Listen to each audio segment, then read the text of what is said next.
Et Dieu peut te donner quelque chose que tu n'aimes pas. Oui. Et d'ailleurs, il le fait souvent. Il peut te donner quelque chose que tu n'aimes pas. Dieu n'est pas là pour céder à tes caprices. Il est là pour t'aider à bâtir ta destinée. Il est là pour t'aider à accomplir ta mission. Il n'est pas là pour céder à tes caprices. Moi, parce que j'aime ça, Dieu va me donner. C'est faux. Il y a des gens qui prennent une écriture et des fois même qui le sortent de son contexte. Je vais donc parler de cette écriture. Fais de l'Éternel te délice et il te donnera ce que ton cœur désire. Mais je crois que cœur désir est une conséquence. Fais de l'Éternel d'abord tes délices. Et donc faire de l'Éternel tes délices, ça veut dire que tout ce qui plaît à Dieu te plaît. Et donc, comme il deviendra tes délices, c'est que tu n'aimes pas, tu vas l'accepter parce que tu l'aimes lui. C'est ce que tu as oublié de voir dans ce verset. Ce verset ne veut pas dire il va te donner tout ce que tu veux parce que tu aimes Dieu. D'ailleurs, faire de l'Éternel des délices ne veut pas dire aimer Dieu. Faire de l'Éternel des délices, ça veut dire aimer ce qu'il aime. Aimer ce que Dieu aime même si on ne le comprend pas. On aime parce que c'est Dieu qui a aimé d'abord. Et donc je reviens à ce que je disais. Il est donc très normal et très évident, et ça arrive souvent, que Dieu vous donne ce que vous ne voulez pas. Mais parce que lui a d'autres buts que de céder à vos caprices, il va vous le donner. Votre responsabilité à vous, c'est de aimer ce que Dieu vous a donné et n'est pas simplement se plaire dans ce que vous voulez, même quand ça vient du serpent. Ce qui vient de Dieu est parfait, même si on n'est pas d'accord. Il n'a jamais été dit dans les Écritures que Dieu sera toujours d'accord avec vos désirs. Ce n'est pas écrit. Il n'y a pas cette écriture-là dans la parole. Genèse jusqu'à Apocalypse. Ce n'est pas écrit. Il n'est pas dit que tout ce que toi tu vas vouloir, Dieu va te le donner. Il n'est pas aussi dit que tout ce que Dieu va te donner, c'est ce que tu vas vouloir. Mais comme c'est un père, il te donne ce qu'il te faut. Comme tout père dans cette salle, comme toute mère dans cette salle sait, on donne à l'enfant ce qu'il lui faut. On ne donne pas à l'enfant ce qu'il veut. On donne à l'enfant ce qu'il lui faut. Si ce qu'il veut n'est pas bon, on ne donne pas. Et l'enfant peut trouver bon une chose à cause de sa vision dans cet âge. L'enfant peut trouver une chose bonne à cause de la vision qu'il a selon son âge. Et le parent sait que cette chose n'est pas bonne, mais selon la vision de l'enfant et l'âge qu'il a, il trouve que c'est bon. Le parent va refuser de lui donner. Et là, l'enfant peut ne pas comprendre pourquoi papa refuse, pourquoi maman refuse. Parce que l'enfant désire des choses avec la vision de l'âge qu'il a. Quand il va avancer en âge, la vision va changer. Il donnera à papa raison. C'est ça Dieu. Aujourd'hui, il ne donne pas. Il n'est pas un Dieu mauvais, mais seulement la maturité spirituelle que tu as, tu penses avoir besoin de cette chose et lui sait que tu n'en as pas besoin. Dieu vous donne ce dont vous avez besoin. Je rentre en disant, Dieu ne protège que ce que lui a donné. Faites donc attention à ce que vous avez. Genèse 3:7. Tout ce qui ne vient pas des dieux finit par sécher. Genèse 3:7. Adam a fabriqué des vêtements de feuilles, de figues, et la Bible nous dit que ça séchait. Dieu les a quand même trouvés nus, alors qu'ils avaient constaté qu'ils étaient nus bien avant, et ils ont créé des ceintures en figues, en feuilles de figuier, on va dire. Et là, ça séchait. Pourquoi? Parce que ça ne venait pas de Dieu. Ce qui ne vient pas de Dieu finira par sécher. Ne te bats jamais pour une chose qui ne vient pas de Dieu. Tu perds ton temps, ma soeur. Oh non, le pasteur n'avait pas bien prié. Ça n'a rien à voir avec moi. Ça ne vient pas de Dieu, ça va sécher. Ça partira. Tu perdras ça. Jeune ou pas jeune, prière ou pas prière. Si cette relation-là n'était pas bonne, elle séchera. C'est comme ça. Et donc, arrêtez de vous battre pour des choses que Dieu n'a pas données. Parce qu'il y a on va dire, un très grand danger, une gravité, c'est que Dieu ne vous a pas donné, il ne va pas le protéger. Alors qui va vous protéger? Si Dieu ne vous protège pas, qui vous protégera? Ce qui vient de Dieu ne vous affaiblit pas. Ça fait partie des éléments pour vous aider à savoir si une chose vient de Dieu. Ou même si une relation d'amitié, si ça vient de Dieu. Parce que même dans les relations, le serpent aussi place des hommes. En fait, tout ce que Dieu peut donner, le serpent crée des copies. Dans tous les domaines. Et donc, une chose qui peut vous aider à savoir si cette affaire-là vient de Dieu, c'est que tout ce qui vient de Dieu ne vous fragilise pas. C'est comme un vrai amour, en fait. Un vrai amour ne vous détruit pas, je vous l'ai déjà dit. Tout ce qui vient de Dieu ne vous fragilise pas. Vous êtes dans une soi-disant relation, surtout pour les jeunes. Vous êtes dans une soi-disant relation, vous dites que oui, je suis convaincu, Dieu m'a parlé, et vous savez tout ce que vous aimez monter au nom de Dieu là, tout ce que vous aimez fabriquer au nom de Dieu, alors qu'il n'est peut-être pas là. Et finalement, vous êtes dans votre histoire avec cette fille, mais depuis que vous êtes avec elle, vous péchez beaucoup. Vous péchez beaucoup. Même dans vos pensées, vous péchez en fait partout. Peut-être même que vous ne vous touchez pas, mais dans vos pensées là-bas, c'est un carnaval de péché. Et vous dites, c'est Dieu qui m'a donné. Dieu ne vous donne pas ce qui vous détruit. Dieu ne vous donne pas ce qui vous détruit. À vous de voir qu'est-ce que vous avez reçu. Donc je l'aime beaucoup, mais le seul problème, c'est que il est un peu païen. Non, non, non, Dieu ne vous donne pas ce qui vous détruit, ce qui vous fragilise. Donc vérifiez très bien. Le psaume 3, 9. Le psaume 3, 9. Si vous voulez que Dieu protège vos biens, qu'on n'utilise pas vos vêtements pour vous envoûter, pour soustraire quelque chose dans votre vie, alors comprenez le fonctionnement de Dieu. On va le dire comme ça, à la manière des hommes. Le salut est auprès de l'Éternel. Seulement auprès de l'Éternel. Que ta bénédiction soit sur ton peuple. Quand la bénédiction de Dieu est sur une famille et sur une personne, on ne touche pas à sa part. La bénédiction veut aussi dire la faveur. Quand la faveur de Dieu repose sur tes vêtements, on n'y touche pas. Même si tu laisses ça dormir dehors. Il y a des gens qui des fois me surprennent. Ils sont tellement traumatisés par le serpent. Ils disent non, il ne faut pas laisser les habits dormir dehors. C'est un mauvais signe. On va envoûter ça. Toi, tu crois que l'envoûtement, c'est dehors. Tu vois l'ignorance vraiment. Quand quelqu'un est ignorant, non, je ne pense pas qu'il y a quelque chose de pire que ça. C'est pourquoi la Bible dit le peuple meurt. La Bible ne dit même pas que le peuple est malade. Non, pas la maladie, la mort. Faute de connaissance, le peuple meurt. Carrément. Tu n'es pas malade. Maladie, ça va encore, tu peux guérir. Mais quand tu es mort, on t'enterre. Comment tu peux ignorer jusqu'à ce point? Toi, tu crois que l'envoûtement, c'est dehors. C'est le vent qui est dehors.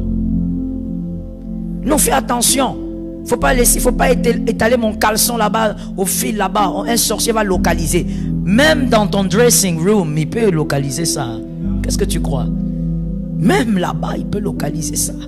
Le problème, c'est pas dehors ou dedans. Le problème, c'est qu'est-ce qui protège ça? Même ta cravate doit être protégée par quelque chose. That is it. Non, non, yo, yébité. Traduction. Toi, tu ne sais pas. On ne laisse pas les habits dehors. Parce que, quoi? Celui qui te détruit dehors te détruira dedans. Dis ça à 3 personnes. Compte bien. C'est clair. C'est clair. Celui qui peut toucher à tes vêtements dehors, sur on va dire le fil de linge, ben c'est qu'il peut toucher à l'intérieur. C'est pas la porte, mon Dieu, c'est pas une porte en bois qui arrête l'envoûtement. C'est pas une porte métallique qui arrête l'envoûtement. Ce sont pas les gardes que tu as devant ta maison qui arrêtent l'envoûtement. Non. Je répète ça, tu l'as dit à quelqu'un, mais je ne sais pas si c'est entré, parce que le but, au fait, de répéter une chose, c'est que le cerveau retienne la chose. Je ne sais pas si tu as compris. Celui qui t'atteint dehors, t'a déjà atteint dedans. C'est tout. Si on a ensorcelé ton caleçon parce qu'il était dehors, c'est que dedans aussi il t'ensorcelle. C'est tout. C'est pas ta maison fait en briques qui empêche l'envoûtement de percer. C'est pas ta maison fait en ciment qui empêche l'envoûtement de percer. L'envoûtement est un vent. Tu dois être capable d'empêcher le vent. C'est ça. C'est pourquoi hier on avait dit puissance. Parce qu'il n'y a qu'une seule chose qui peut parler au vent. C'est la puissance. Parce que le vent, comme le dit les ecclésiastes, personne ne sait où il va, d'où il vient. Comment tu vas faire? Mais une chose l'arrête, la puissance. Comme Jésus, il se tient sur les eaux et il dit au vent, tais-toi. Tu dois avoir la puissance de dire à l'envoûtement, stop. C'est pas en enlevant, tu tapes même ta fille, ton fils, enlève vite les vêtements, tu vois pas que 18 heures. L'ignorance fera à ce que tu sois une proie facile. La bénédiction protège vos biens. La faveur donc de Dieu protège les biens. Si vous voulez que Dieu protège vos biens, respectez aussi ce mécanisme. Premièrement, je parle de Dieu, ne le mélangez avec rien. Ne le mélangez avec rien. Ne mélangez Dieu avec rien d'autre. Juge 6, 25. Que personne ne vous parle et ne vous donne des réponses en dehors de Dieu. Que Dieu seul reste le seul à vous parler, à vous orienter et à vous dire ce qu'il y a à faire. Dans la même nuit, l'Éternel dit à Gédéon, prends le jeune taureau de ton père et un second taureau de 7 ans, renverse l'autel de Baal qui est à ton père et abat les pieux sacrés qui est dessus. L'Éternel est en train de dire à Gédéon, tu es un vaillant héros, je veux marcher et vaincre avec toi. Tu vaincras avec 300 hommes, ces hommes madianites qui vous ont traumatisé depuis 7 ans, mais tu dois d'abord détruire l'autel de Baal. Dieu ne se mélange pas. Tu ne peux pas dire, voilà, toi tu veux que tes vêtements soient remplis d'onction, protégés, qu'on ne prenne même pas ton mouchoir pour amener dans un envoûtement. Et toi tu dis, non, comme moi je prie, donc on ne va pas toucher. Comme je suis dans une église, on ne va pas toucher. Comme j'ai un pasteur, on ne va pas toucher. Comme je suis régulière dans Roi Siloé, on ne va pas toucher. Il ne s'agit pas de ça. Alors que tu as fait tout ça, mais en même temps, quand tu perds quelque chose, tu cherches celui qui doit t'allier ça. Ou quelque chose du genre. Quand tu perds quelque chose, tu cherches les devins. Qui va me dire où est passé mon bijou? Qui va me dire qui a pris ma chose? Dieu ne se mélange pas. Si dans ta maison, vous mélangez Dieu avec autre chose, alors tu dois savoir que votre maison est envoûtable. Vos vêtements sont envoûtables. Que quelqu'un m'aide à dire, si on ne fait pas attention, nous devenons envoûtables. Les enfants de Dieu, il faut comprendre la vérité. Dieu ne se mélange pas. Ah, mais comment ça se fait? Lui vraiment, il était zélé dans le Seigneur. Un grand choriste, comment on a vu? Ah, comment le sorcier là peut dire qu'il a bouffé? Qu'est-ce qu'il faisait en dehors de servir Dieu? Dieu, on ne les mélange pas. Voilà pourquoi on a trop des fois des problèmes à l'église. Et nous, comme en tant que pasteurs, en tout cas les pasteurs équilibrés, nous sommes obligés de fois de nous museler. Tu entends les gens parler, tu entends les gens critiquer. Comment le fidèle de telle église, il était même au service, comment il peut vivre ça? Le pasteur connaît la vérité, mais comme il doit garder les secrets de la vie de la personne, il fait quoi? Il se tait. Vous vous levez, vous insultez l'église, vous insultez le pasteur, vous insultez son onction. Ça c'est quelle église ça? S'il vraiment, c'était vraiment l'église du Seigneur, quelqu'un qui servait Dieu comme ça, on ne peut pas le détruire comme ça par la magie, le poison. Est-ce que vous connaissez sa vie? Des fois les pasteurs, on sait qu'il avait double vie. Mais il n'y a pas moyen de parler parce qu'on va détruire la réputation de celui qui est déjà parti. Souvent les gens sont dans la présence de Dieu, mais il y a un mélange.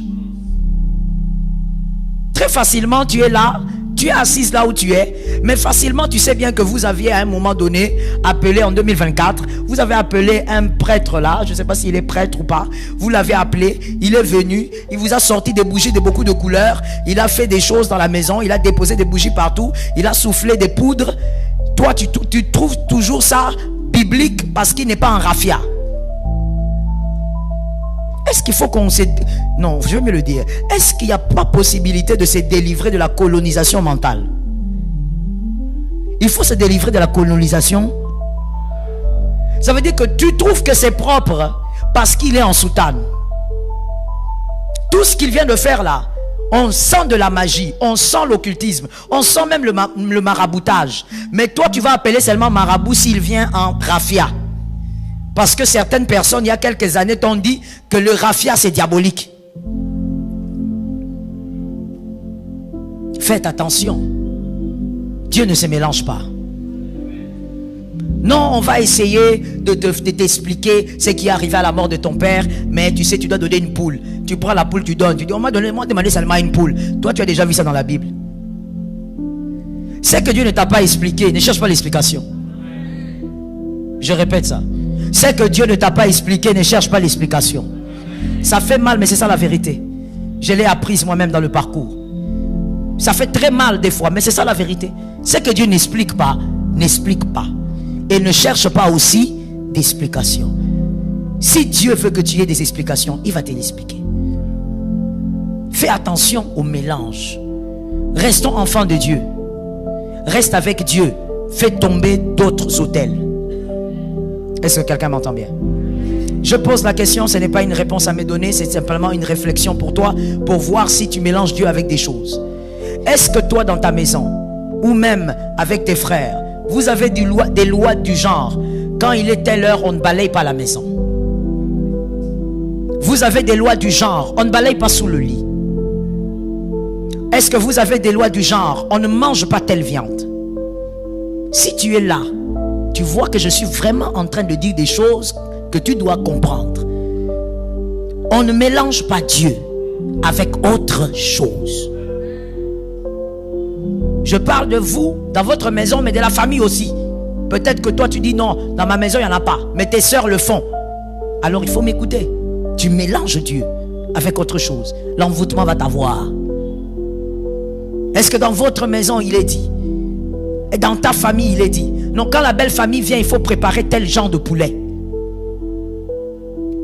Tu mets tout ensemble et tu donnes. Si ces choses sont dites, sont faites, alors tu dois prendre le courage de sortir de là.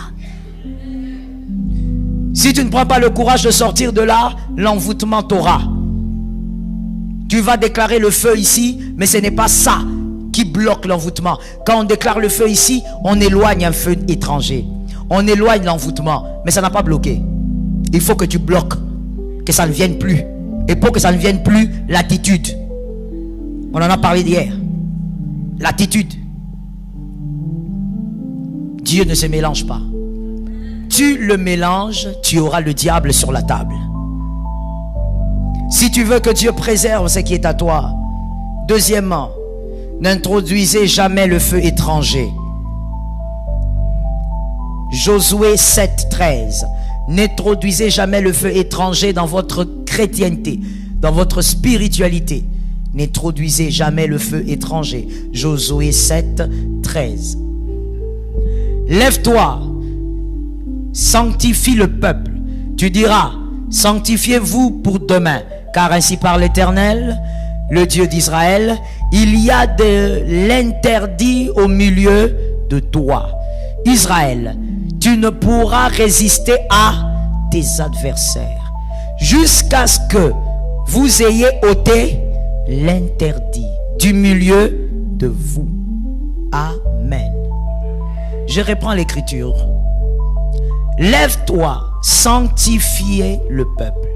Tu diras, sanctifiez-vous pour demain, car ainsi parle l'Éternel, le Dieu d'Israël.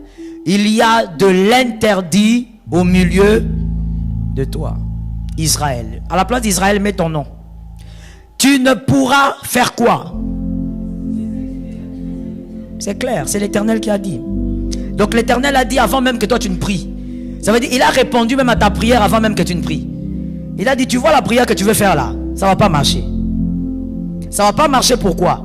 Parce que comme tu es, il y a l'interdit dans ta vie. Tu ne vas pas résister à l'envoûtement. Ça va t'atteindre. Parce qu'il y a l'interdit. Jusqu'à ce que tu vas ôter l'interdit dans ta vie.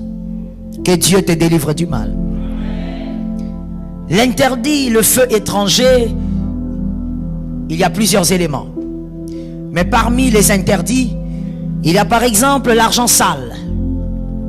L'argent sale, je pense qu'il n'y a pas de gamin ici. Nous savons de quoi on parle quand on parle de l'argent sale. L'argent que vous ne méritez pas. Vous êtes responsable d'une boîte, vous volez et vous appauvrissez les autres pour vous enrichir. C'est de l'argent sale. Tu rentres avec à la maison et tu dis voilà, voici mon salaire. Ce n'est pas ton salaire. Tu as pris aussi les salaires d'autrui et tu fais manger ta maison avec. Ce genre d'argent, normalement, on ne donne même pas la dîme, c'est le vol. Tu es directeur d'une boîte de la place, tu voles.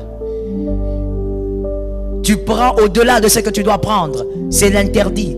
Tu vas crier contre l'envoûtement, on va t'avoir. J'ai toujours posé la question. Comment un enfant de Dieu qui respecte certains principes sous l'aide du Saint-Esprit, sous la grâce du Saint-Esprit, comment il peut avoir le mbassou? Le mbassou est un mauvais sort. Ce n'est jamais une maladie. Ça ne sera jamais une maladie. C'est un mauvais sort. C'est-à-dire que c'est quelque chose qu'on envoie. On dépose dans les rues et on dit que celui qui est faible attrape ça. Et quand tu attrapes, lui, l'envoyeur du sort, il est nourri par ton énergie spirituelle. Ça, c'est ce qu'on dépose dans les rues. Maintenant, ce qu'on t'envoie personnellement, toi, tu es enfant de Dieu. Quelqu'un boucle son mauvais sort. Il cite ton nom, il envoie, ça t'atteint. Et tu dis que tu es chrétien. Alors dans ta vie, il y a le feu étranger. Consommer, je l'ai peut-être un peu dit hier, consommer librement l'argent d'un homme marié, c'est le feu interdit. C'est toujours le même type d'argent où tu ne dois pas amener, il n'y a pas de dîme pour ces choses sales. On te donne comme ça un homme marié, donne-moi d'abord un amen. Donne-moi un autre amen. Quand on dit les choses vraies, il faut dire amen. Il ne faut pas attendre seulement qu'on dise des choses façon, et là tu lèves la chaise. Un homme marié, le Seigneur, ainsi que tous les esprits, impurs et purs, savent qu'il est en alliance avec une femme. Et il a des enfants peut-être. Son argent est pour Dieu, pour sa famille et pour la nation. Ça ne peut pas être de l'argent que toi, mademoiselle, tu consommes librement. Et des fois même, sa famille manque de quoi manger. Et toi, tu es là, tu consommes. Et grave encore, tu enlèves la soi-disant dîme. Malédiction. Comment voulez-vous donc maintenant que l'envoûtement ne vous atteigne pas? C'est pourquoi tu attrapes le mbasse sous sa part. Tu attrapes sa part. Et des fois même tu dis, j'ai l'impression que ça a commencé. Oui, ça va commencer. Tu es dans l'interdit. Tu ne vas pas résister à tes ennemis. Le mauvais sort va t'atteindre.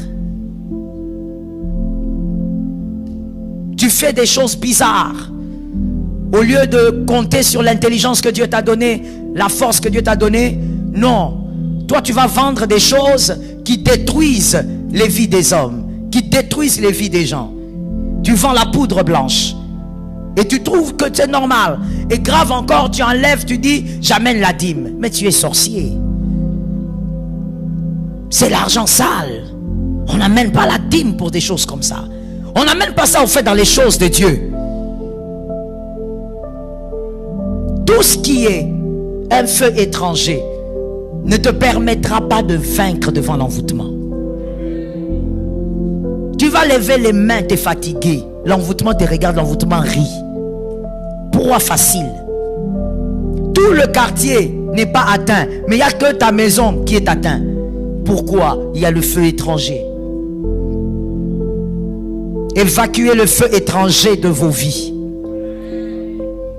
Évacuez le feu étranger de vos maisons. On prend... C'est incroyable. On prend ton vêtement. Je connais une sœur qui chaque semaine, ses sous-vêtements disparaissent. Chaque semaine. Chaque semaine.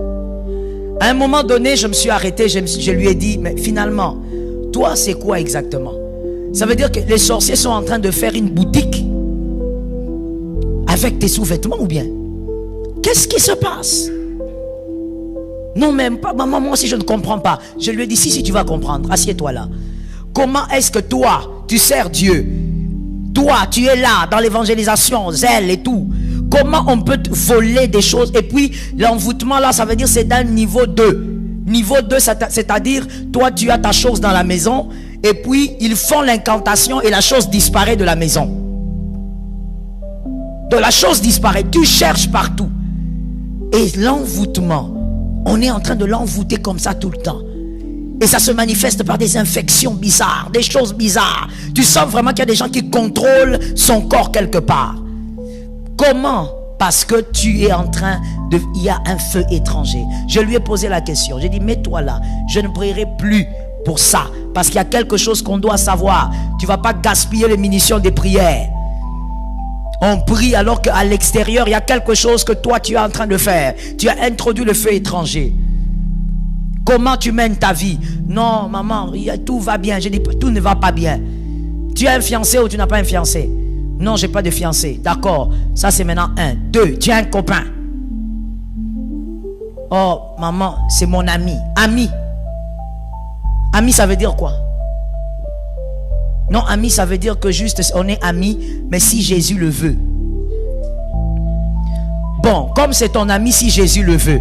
Maintenant, en entendant avec ton ami là, vous faites quoi? C'est là qu'il y a la catastrophe. Je dis, mais pourquoi vous n'aimez pas la vie simple? Pourquoi? Tu dis que c'est ton ami, mais toi tu as déjà vu quelqu'un qui couche avec son ami? Tu as déjà vu quelqu'un qui va au-delà des limites avec son ami? C'est quelle amitié? Où tu es tout le temps dans la saleté. Voilà pourquoi on prend tes histoires toutes les semaines. Le feu étranger, on ne le garde pas. Tu dois assainir ta vie spirituelle. Sinon, on va faire les mêmes prières et toi, tu auras les mêmes problèmes. Aide-moi à regarder quelqu'un, dis-lui, il faut que tu fasses du nettoyage. Oui. Le feu étranger, tu dois le sortir. Sinon, tu ne vas pas résister à tes ennemis. Tu peux aller à gauche, à droite. Là où on a déposé le mauvais sort. Je prends seulement celui dont j'avais parlé, le mbassou. On le dépose. Mais toi, même si tu passes, rien ne doit t'atteindre. Rien ne doit t'atteindre. Tu piétines là, tu sautes, tu pars. Rien ne t'atteint. Pourquoi? Parce que tout ce qui est à toi appartient à quelqu'un. Ouais. Quand tu marches, c'est comme si c'est Jésus qui marchait. Tout ce qui est à toi est couvert comme par un bouclier. Toi, tu es là, façon, taban. Tu n'as même pas honte, tu m'envoies la photo. Pasteur, regarde comment mon pied a rougi. Tu as eu ça comment? C'est un mauvais sort. Comment toi tu as eu ça? Nettoyage. Tu es homme marié, tu n'as pas le temps de flirter avec les petites filles sur les réseaux. Fais un nettoyage. Quand tu décides dans la vie, c'est ça la maturité. Quand tu as déjà un âge que toi tu considères correct pour te marier, c'est-à-dire que tu es mature. Et quand on est mature, ça veut dire on fait les choix, certains choix, on va dire ça comme ça. On fait certains choix une seule fois. C'est ça être mature. Non, non, non. Traduction. Tu ne dois pas être comme un enfant. Ce sont les enfants qui tâtonnent. Aujourd'hui, il aime le jaune. Demain, il aime le rouge. Ta couleur préférée, il y a 2 jours, c'était quelle couleur? Aujourd'hui, c'est quelle couleur? Si quelqu'un n'est pas stable même avec la couleur préférée, il n'est pas digne d'être épousé. L'immaturité. Tu es incapable de rester à un seul lieu. Tu as choisi cette femme-là, reste avec elle. Il faut savoir que quand on fait le choix, ce n'est pas le choix de la perfection. Mais c'est le choix que toi tu avais fait, personne ne t'avait forcé. On ne t'avait pas mis l'arme sur la tempe, alors tu restes là. Oh non, je ne voyais pas bien. Tu ne voyais pas bien. Aujourd'hui, tu vois. Les écailles sont tombées seulement aujourd'hui. Mais il faut assumer ton choix. C'est aussi ça la maturité. La maturité, on choisit, on ne sait pas trop bien des fois, mais on assume. Dis à quelqu'un, il faut apprendre à assumer. C'est ça. Qui t'a dit que tous les choix de la vie que tu feras seront excellents? Comment d'abord tu feras un choix excellent? Nous sommes sur la terre. Sur la terre, rien n'est excellent. Il n'y a que Jésus qui est excellent. Tout ce qui est terrestre est imparfait. Toi, tu t'attends à quoi? Tu laisses la dame là, tu l'as fait faire 4 enfants, tu ne l'as même pas fait reposer chaque enfant une année. Elle est traumatisée, la femme là. Jusqu'aujourd'hui, elle n'a pas eu le temps vraiment de prendre un repos normal. Quand tu la regardes, même les nerfs ici du cerveau s'élèvent. La femme est stressée jusqu'aujourd'hui. Baby blues n'est jamais passé. Une année.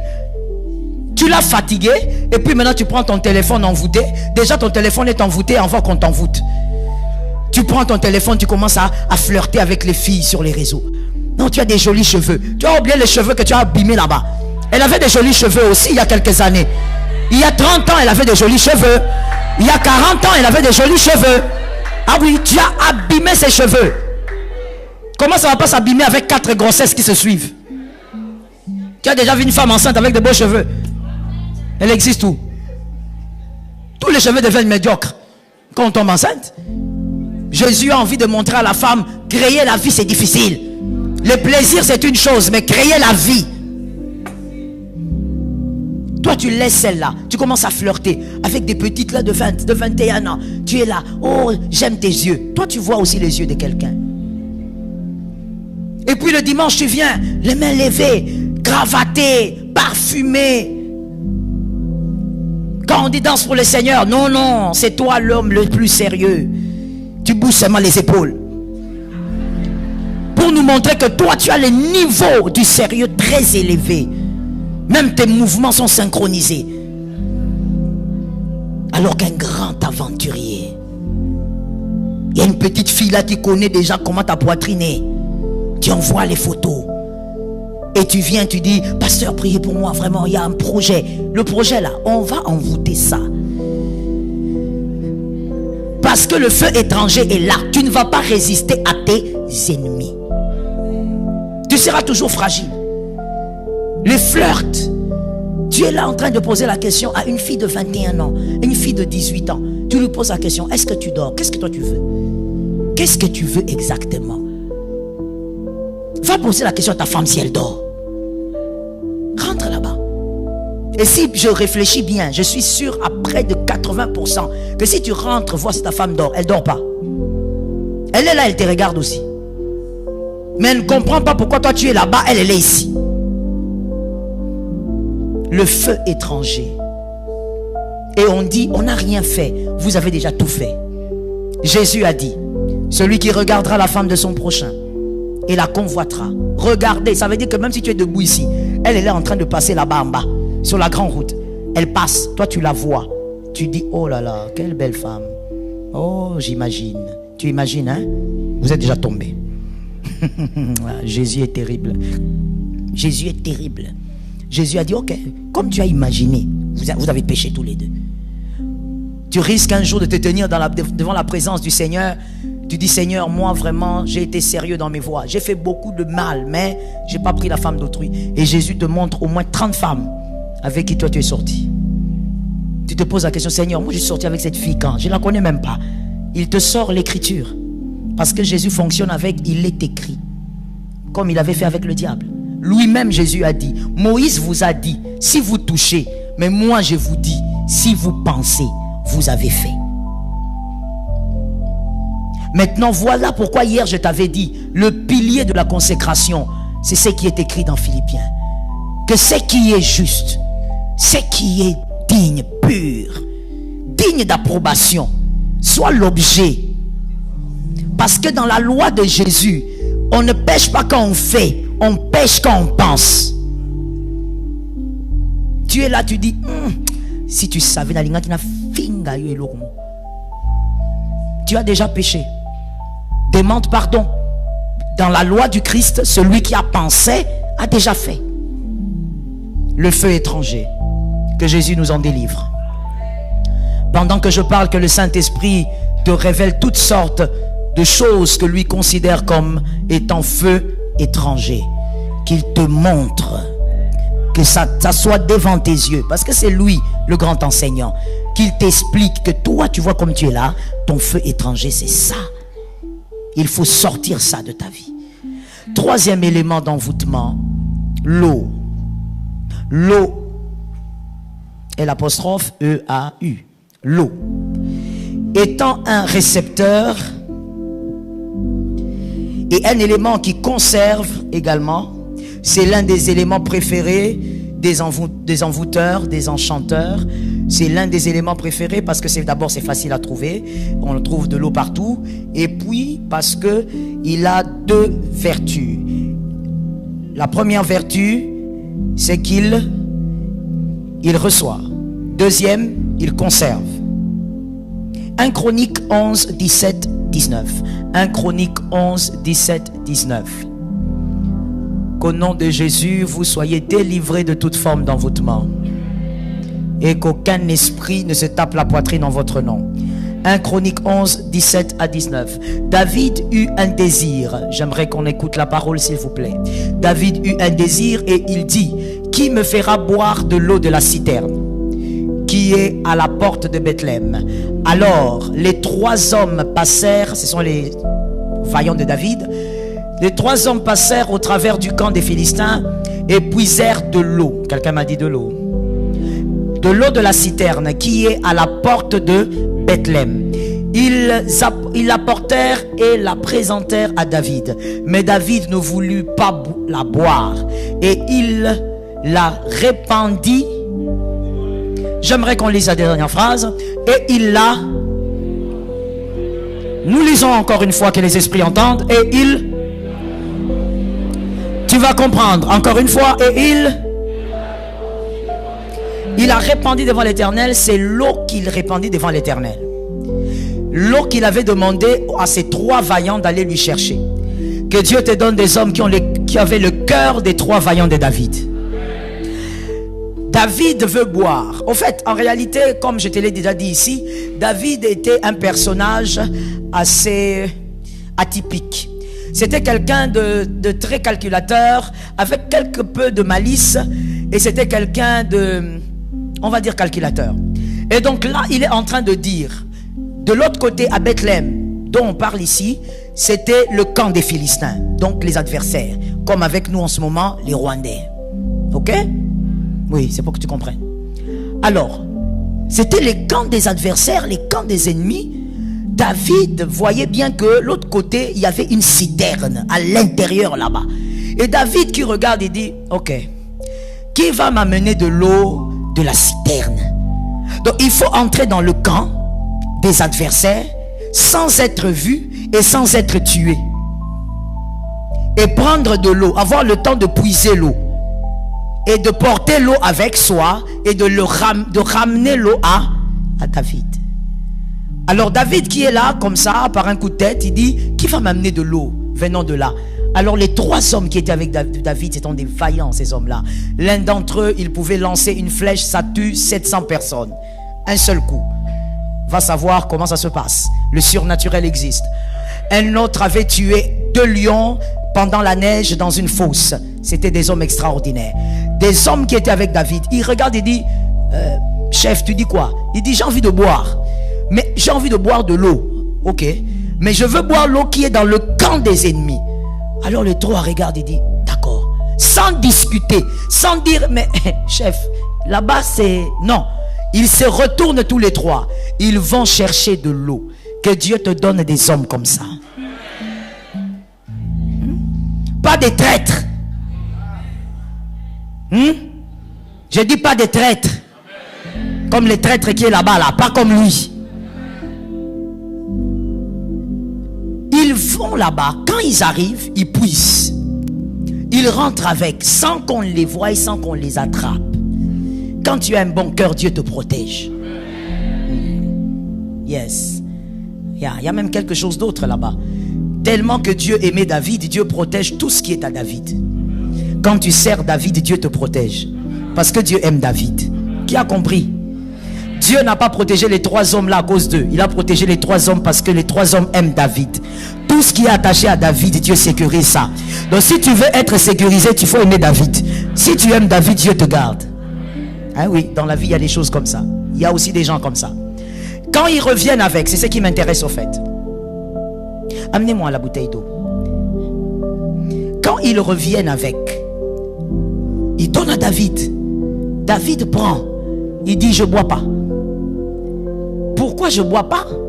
Quand vous lisez l'autre écriture, il dit que mon Dieu me garde de faire cela. Boirai-je le sang de ces hommes? C'est l'eau finalement ou c'est le sang? Parce que toi, David, tu avais demandé quoi? De l'eau. Et on t'a amené quoi? Mais pourquoi tu appelles ça le sang? Parce que l'eau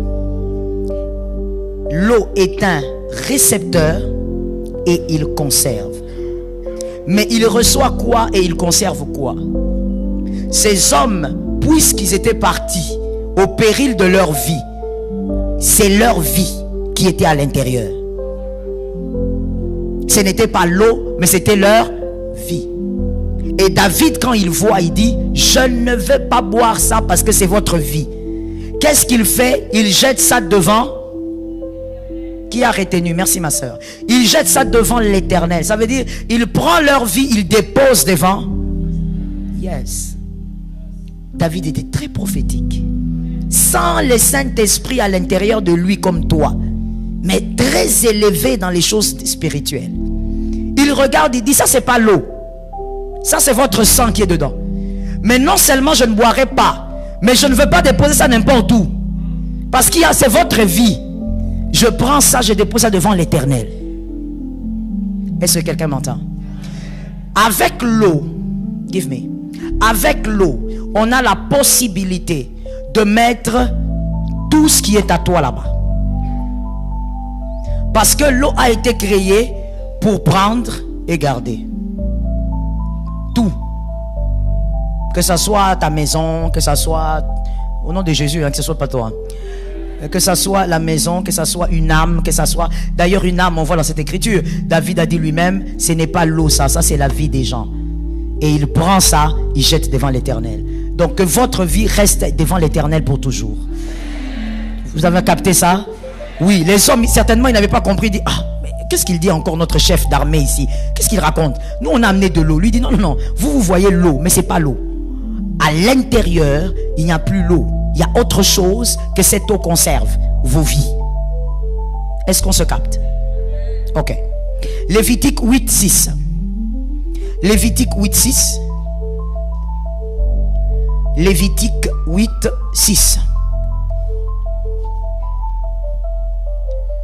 Moïse fit approcher Aaron et ses fils.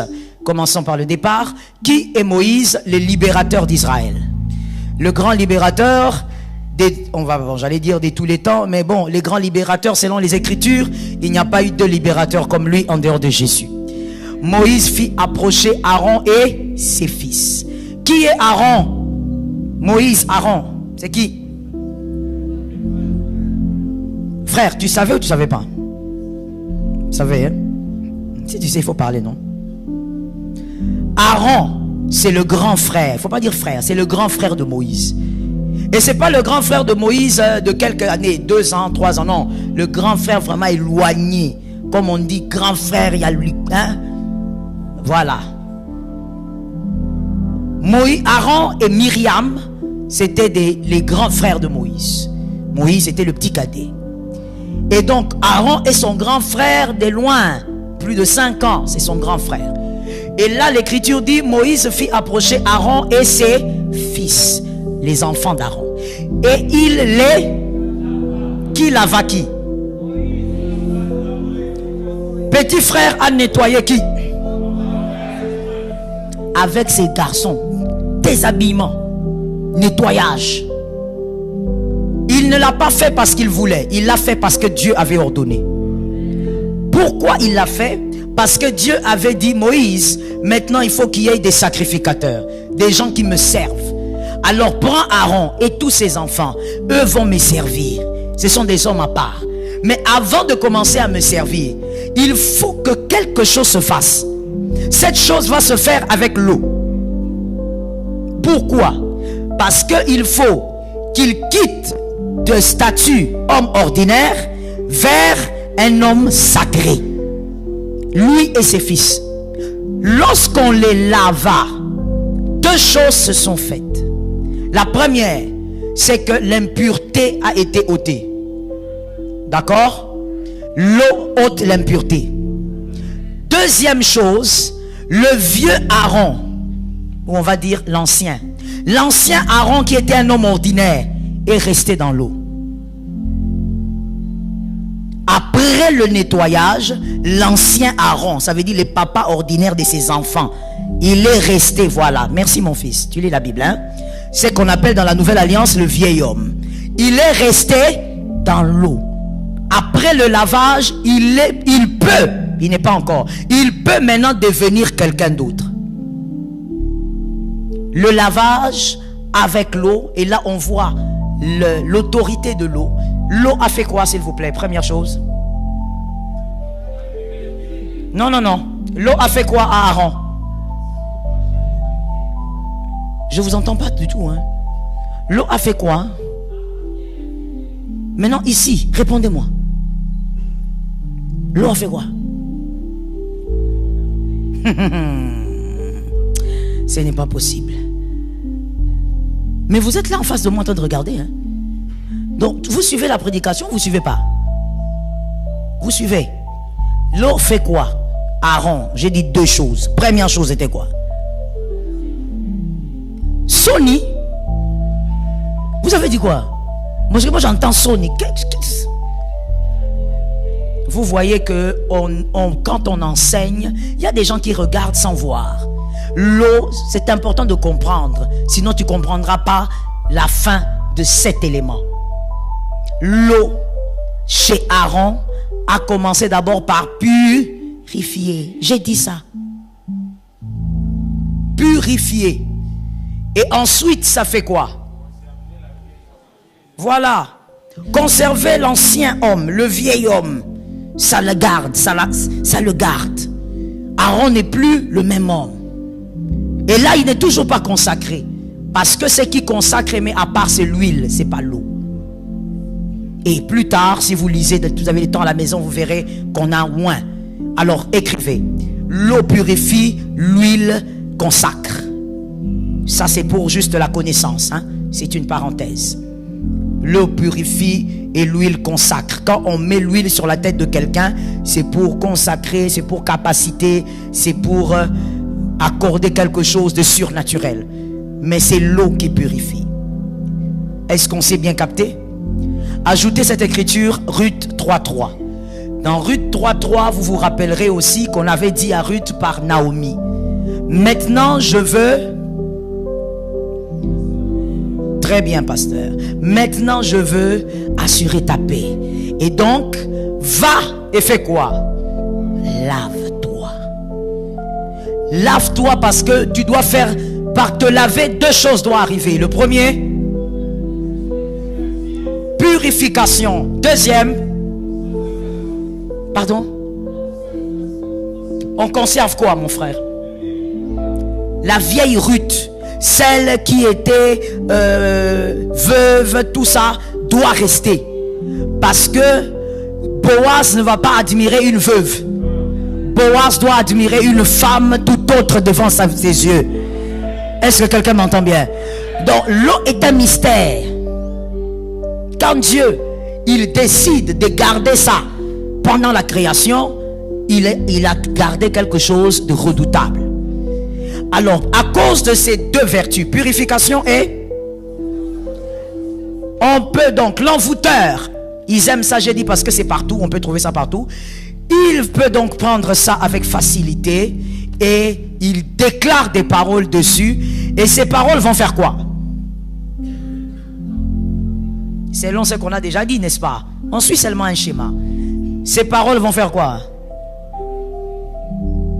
J'entends pas très bien. Hein? Ces paroles feront quoi? Je vous assure que si j'attrape un ouvrier qui ne répond pas, je le suspends ici. Ça ne sert à rien d'être ouvrier dans cette église alors que tu ne comprends pas l'enseignement. Je te suspends. Je viens maintenant avec le micro là où tu es. Donc, l'envoûteur, s'il prend l'eau et il t'envoûte, qu'est-ce qui se passe?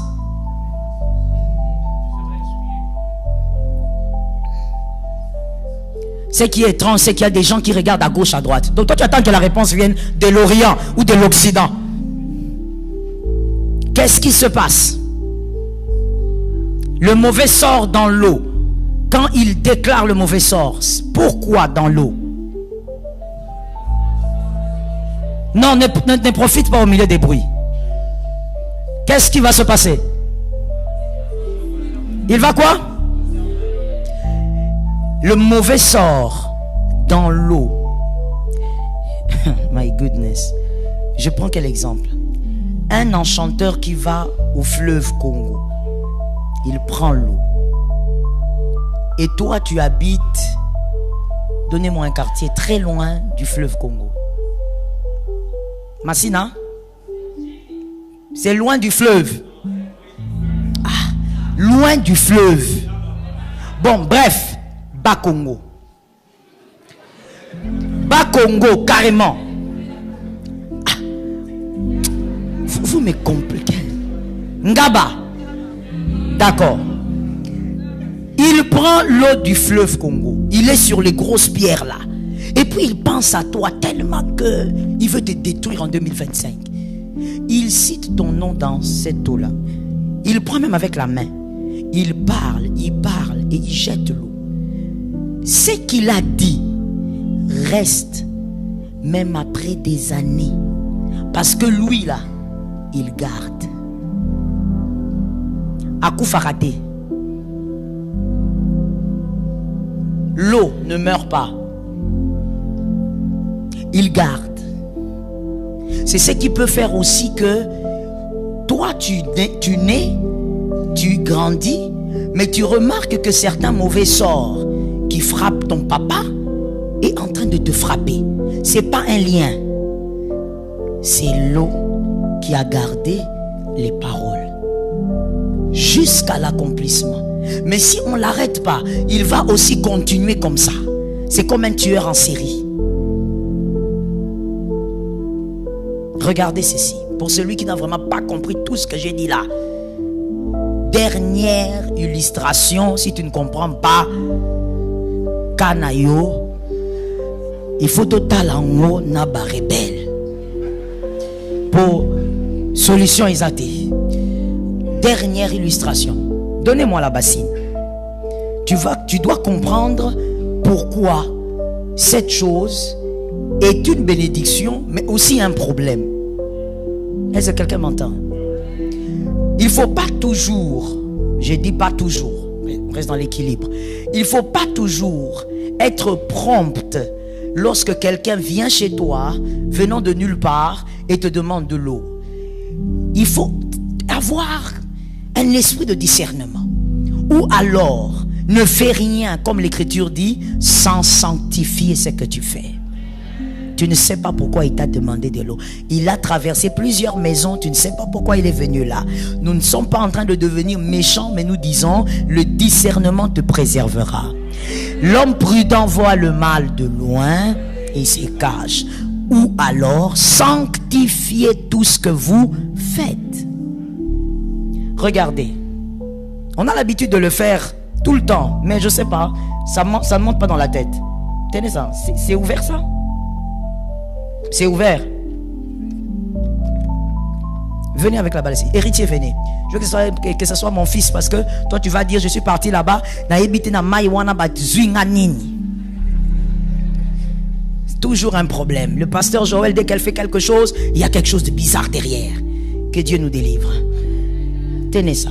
Regardez comment ça se passe. Et on a l'habitude de faire ça. Mais on le fait tellement par habitude qu'on ne réalise pas le fond. On met un peu de savon. Et moi, je veux prendre de l'eau. Pasteur, mettez vos mains, voilà. Non, non, non, non, non. Levez la bassine. Voilà. Allez-y, pasteur. Là, on lave, n'est-ce pas? C'est ce que vous avez l'habitude de faire chez vous, au fait. Hein? On lave. Merci. Voilà. Tenez, essuyez. Il a fini, il a lavé, il a essuyé. Maintenant, dans cette... D'abord, commençons par le pasteur. Vos mains ont subi quoi? Ils ont répondu avant même. Là, maintenant, tu réponds. Donc, je comprends que toi, tu as l'intelligence visuelle. Il faut que tu vois, il faut que tu... Mais oui, les intelligences, c'est différent. Il y a des gens qui ont l'intelligence visuelle. Quand il n'y a pas d'image, il ne va pas retenir. Ce n'est pas un problème. C'est une forme d'intelligence. Vous avez dit, il a été purifié, n'est-ce pas? Ses mains ont subi la purification. On l'a vu avec Aaron, on l'a vu avec Ruth. L'eau, donc, purifie. Mais la deuxième chose maintenant que moi je pose, pasteur, où se trouve la saleté? Parce que purification, ça veut dire saleté. Il y a une saleté quelque part. Où se trouve la saleté qui était donc... C'est resté dans l'eau. L'eau l'a conservé. N'est-ce pas? L'eau l'a gardé. Lui va partir, mais l'eau reste avec. L'eau garde ce que vous laissez. Lui garde. Et même quand on va le jeter, il a gardé. Il communique avec la terre. Si vous jetez par terre, il communique avec la terre, mais c'est lui qui a conservé. Je ne sais pas si vous me comprenez. Et donc, maintenant, dites-moi, pasteur. Pour ça, je vais demander au pasteur. Qu'est-ce qui se passe lorsque nous lavons les mains, vous lavez les mains, et comme dans certaines familles, avant de manger, vous lavez les mains, et puis un autre vient encore laver les mains dans la même bassine. Ça veut dire qu'on n'a pas jeté l'eau comme ça. Mais l'eau qui est dans la bassine, quelqu'un vient lave, deuxième personne lave, troisième personne lave, quatrième personne lave. Qu'est-ce qui se passe? Ne répondez pas d'abord. Qu'est-ce qui se passe? Oui, oui, il y a quelqu'un d'intelligent qui a libéré quelque chose quelque part. Il y a un mélange. Ça veut dire que dans la même bassine, première personne a lavé, l'eau est restée sale. Deuxième personne vient seulement là-dedans. Mélange de saleté, oui. Mais aussi mélange de tout ce qui est spirituel. Puisque l'eau peut vous détacher de l'homme ancien et garder l'homme ancien. Donc, il n'y a pas que la saleté ici que nous pouvons voir avec des microscopes, mais il y a aussi certaines choses spirituelles qui sont restées ici. Ainsi, tu verras, dans certaines traditions, on vous dira, avant d'entrer, je ne sais pas, quelque part, que tout le monde se lave la main dans cette bassine-là. Vous croyez qu'en lavant les mains, vous vous purifiez. Il n'y a pas que la purification. Il y a aussi des choses que vous laissez là-bas. Et vous partez. Merci, pasteur. Est-ce que quelqu'un m'a capté? Maintenant, vous voyez là, on va aller jeter cette eau dans les vestiaires des hommes. Mais voyez, ici, il y a et la purification, mais aussi l'eau à conserver. Ainsi, lorsque quelqu'un, vous pouvez... C'est parce que c'est mon fils que je dis ça, parce que si c'était quelqu'un d'autre ici. Qu'on nous montre, qu'on me montre là où on a amené. C'est pour dire que donc, cette chose-là, quand quelqu'un vient chez vous, et quand quelqu'un vous demande ceci, faites tout au nom de Jésus. Parce qu'il peut prendre le verre au moment où vous vous retournez simplement. Il dit juste une parole. Par exemple, Abongate. C'est fini. Pas beaucoup. Tout a été créé par la parole. C'est toi qui prends la parole à la légère. Et ne prenne pas ça à la légère. Il sait qu'une petite parole suffit. Il déclare ça. Ou bien carrément il dit, toi tu lui donnes de l'eau. C'est ça la sorcellerie, c'est bizarre. Toi tu lui donnes de l'eau. Mais quand il reste, il dit, que la maison sèche. Mais la maison qui t'a donné de l'eau, tu veux qu'elle sèche? Oui, c'est ça la sorcellerie. L'art de la destruction sans vraiment une destruction méchante. Et là, cette histoire va conserver. Au nom de Jésus, que cela ne soit pas ton partage. Maintenant, avant de finir, Comprenons donc alors le sens de ce que Jésus avait dit. Marc 9, 41. Et ça, c'est sûr que vous allez répondre avec une grande facilité. Marc 9, 41. Marc 9, 41. Et quiconque vous donnera à boire un verre d'eau en mon nom, au nom de Jésus, parce que vous appartenez à Christ, je vous le dis en vérité, il ne perdra point. Jésus ne l'a pas dit pour la nourriture. Lisez tous les épîtres où on parle de Christ. Il n'a pas dit que tu seras récompensé si tu donnes à manger. Il parle d'un verre d'eau. Alors, pourquoi est-ce que la récompense, si tu donnes un verre d'eau, là il parle de ses enfants, ses serviteurs. Si tu donnes un verre d'eau à l'un de ses plus petits, il a dit, ta récompense te suivra.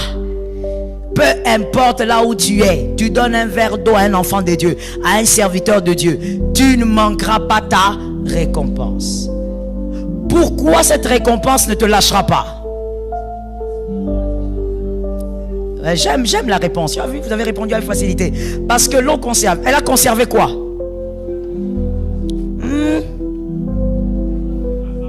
Elle a conservé la parole. Une, c'est déjà bien répondu. Deuxième réponse pour avoir un 10 sur 10. Mais la parole, c'est déjà ça, non? C'est déjà une. Tu as 5 sur 10. Non. Répète ça encore. Non, il y a quelqu'un qui s'est embrouillé là. Encore. Non. Dites ça avec des mots simples. J'ai entendu ça ici. L'action. L'action. Il a déjà dit, si vous faites, vous êtes bénis. C'est une déclaration. C'est comme un... Bon, je ne veux pas dire que c'est comme un mauvais sort, mais c'est comme une parole qui est libérée. La parole dit que si tu fais, tu seras récompensé. Maintenant, la bénédiction est attachée au faire. Donc, dès que tu fais, tu donnes. Faible. Comment vous allez vous marier comme ça? On lance une bouteille, vous n'arrivez pas à attraper. Moi, Sinde Okanga. Vous êtes des aventuriers, hein, vous deux. Donnez-lui la bouteille. Ce n'est pas possible. Quelqu'un qui n'arrive pas à attraper la bouteille. Bon, levez-vous avec la bouteille. Il est écrit, tu donnes, tu es béni. Donc la parole repose sur l'eau qu'on donne à un enfant de Dieu ou à un serviteur de Dieu. C'est clair, n'est-ce pas? Quand je donne mon action, l'eau que j'ai donnée conserve ça. L'eau que j'ai donnée conserve deux choses. La parole là et mon action. Mon action me poursuivra où que j'aille. La bénédiction est forcément attachée. Ça veut dire même si tu oublies, la bénédiction te localisera. Parce que l'eau là va toujours commencer à réclamer. Parce que l'eau a conservé ta bénédiction. Une fois, il y a l'apôtre Timothée qui disait ici que partout où il va, il y a toujours quelqu'un qui se présente pour l'aider à faire quelque chose dans le pays qu'il atterrit. Il n'y a pas d'hasard sur terre. Il y a des téléchargements de bonté que les parents ont eu à placer. Ils ont donné des verres d'eau aux missionnaires en ordre et en désordre.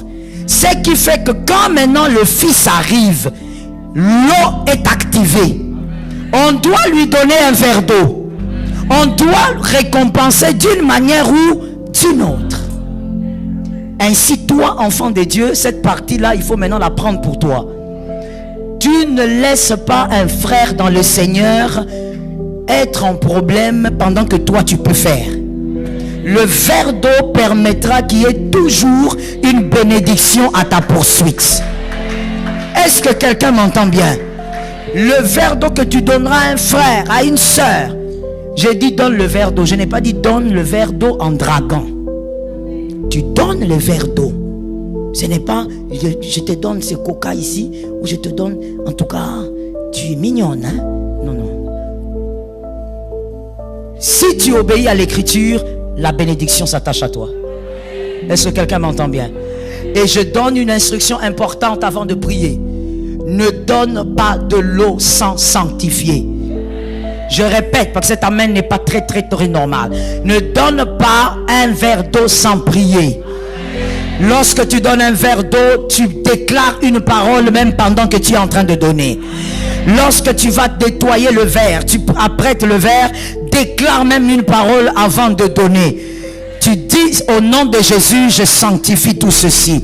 On a vu hier, aucun autre nom n'est au-dessus que le nom de Jésus.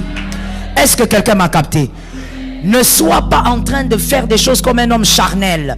Quelqu'un se pointe, tu dis oui, il faut avoir un bon cœur. Je prends de l'eau, je donne. Tout ce que tu donnes sans Jésus te met en danger. Est-ce que tu peux m'aider à dire ça à quelqu'un? Je crois que quelqu'un n'a pas bien entendu. Dis à un autre.